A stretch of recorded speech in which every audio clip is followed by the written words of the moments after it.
Hello and welcome. My name is Dr. Rizwan Qureshi and I'm calling you from in front of the Wollongong Clinical Simulation Center.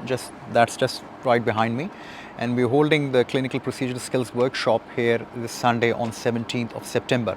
So that's Wollongong Clinical Simulation. I just wanted to make this quick video to show you if you're getting here, then how you can get here. Now obviously we got the specialized transport which will pick you up from Liverpool and then drop you off here in the morning and then take you back from here back to Liverpool.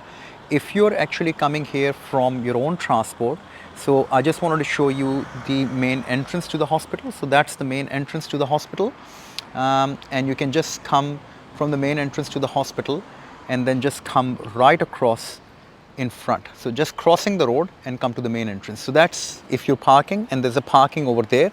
It's a public car park, and I think the car park rates are flat rate of about $25.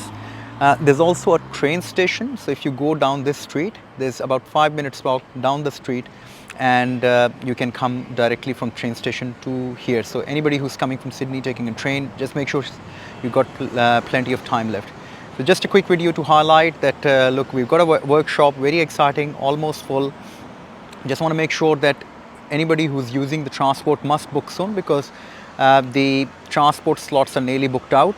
And then we'll see you on Sunday, and very excited to come and do this another clinical procedure workshop. And we're doing airway assessment, we're doing lumbar puncture stations, we're doing NG tube, IDCs, vaginal speculum examination, we're doing cannulation and suturing. So it's going to be a full-on day and lots of fun day. So come, and I hope to see you all there on Sunday, 17th of September, and check you out.